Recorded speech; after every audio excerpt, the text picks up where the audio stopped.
right. Sorry, Jenna. I guess I'm part of the brain drain a little bit. Yes. All right. Well, welcome to Machu Picchu night. Thank you again for coming. My name again is Amanda Wilson, and I am one of the proud new owners of Deerfoot Lodge and Resort on the Chippewa Flowage.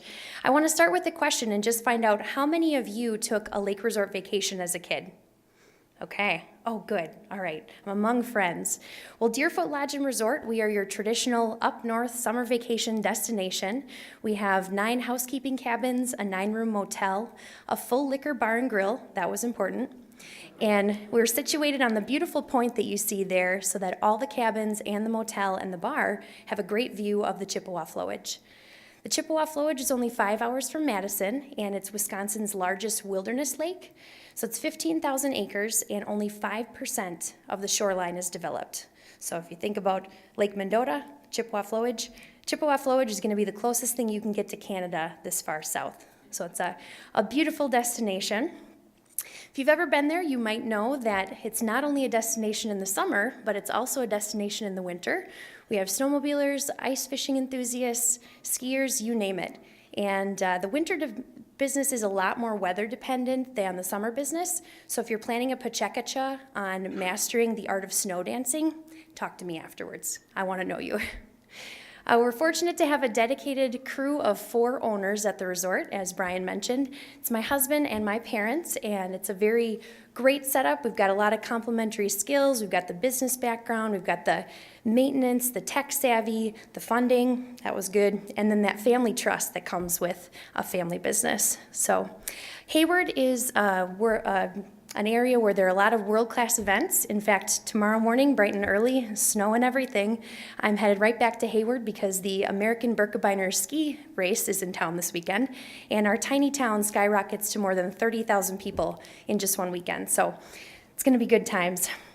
You might be asking, where did this come from? What woman wants to own a fishing resort? And what woman baits her own hook? Well, that's me. Started fishing at a very young age, was fortunate that my mom and dad took my sister and I up to a lake resort every summer, and my dad took us out fishing very often. Also, the love of entrepreneurship started early for me. My sister and the girls at camp and I, we would collect critters throughout the week, bullfrogs, leeches, fish, you name it, and we'd put them into a looking center and charge the adults in camp a dime to come look at what we caught throughout the week. And then we'd turn them in for penny Tootsie Rolls at the resort camp, and I'm sure the resort owner really loved us for that. But before I lived, ate, and breathed Deerfoot Lodge, I lived, ate, and breathed UW Credit Union, and that's how I met many of you fine people, so very thankful for that opportunity. Still a member. They make it very easy to bank from far away, so I'll give them that plug. And if you've not checked them out, I'd highly encourage you to. Once I had this little image of what this business could be, we got very specific. My husband and my parents and I, we sat down and had a mini retreat of sorts and fleshed out, what does this Lake Resort 2011 really look like? And we got incredibly specific. You can see the list here, because we knew that we would need to envision it before it could happen. So once we had that vision securely in place, and if you're considering your own, I'd encourage you to do the same thing. Research, research, research. And surround yourself with excellent advisors. I can't stress that enough. At the top of your list should be an excellent attorney and an excellent CPA. And for my advisors in the room, you know who you are. Thank you very much. This would not have been possible without you. So we're grateful for that every day. Once you have that, and you still think you might want to do it after doing all the research possible, and you just want to see you think it could work, but you don't know without actually getting into it, then you jump.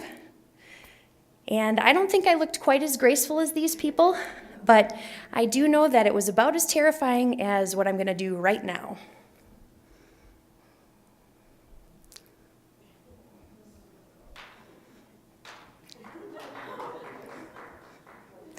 Okay, that's over. Thank goodness. So once we took the leap, actually once we signed the papers and were in the driver's seat, the terrifying part was over. The negotiating process, that 8 months down that rabbit hole of not knowing if it's going to happen or not, that was the worst part. But since we've taken over, it's been a blast. We have a great time at the bar. I love the dress code. Yep. And it's been really great welcoming new and returning guests back to the resort. The business sales skills, the customer service skills that I developed in my professional career come in handy every day, and business is up, I'm very happy to say. So despite what everybody said, we do still get out fishing. Very proud of that fact. A lot of resort owners don't find that time, but it's a priority for us. So we chase giant muskies on the Chippewa flowage, and it's going to take a lifetime to learn that lake, but I'm very pleased that we have a lifetime to learn it with. So it's been great to share those memories with, or share those experiences with others, creating memories too. But it's not all roses, as any of you other business owners out there know. I think my husband must think I'm having an affair with all the time I say I spend on QuickBooks, but really I am doing QuickBooks. And at the end of even the most stressful day, it has been the most incredible experience, and I would not go back for anything. So some reflections after year one, the importance of continuing education. If you ever stop improving, if you ever stop learning, I feel like that's the moment you start declining. And I know I'm a year in, so let's check back in like 10 years. But I've seen a lot of businesses become very complacent with the status quo, and it's never good for guests. It really doesn't seem. Other than that, luck. You can do a lot to make your own luck. Sometimes people say, well, you've got a horseshoe on your back. And I'm like, well, it's being prepared when the right opportunity presents itself. And that's really what I feel like happened with Deerfoot Lodge and Resort. And I'd like to end with asking you a favor. You guys have heard of the Colbert bump, right? A few of you. I'd like to ask for a Pecha Kucha bump to our Facebook page. So feel free to give us a like if you're feeling really generous. I'd love for you to share us on your timeline. And I'd like to close with a personal invitation to each of you to come visit us at Deerfoot Lodge and Resort in Hayward, Wisconsin. Thank you very much.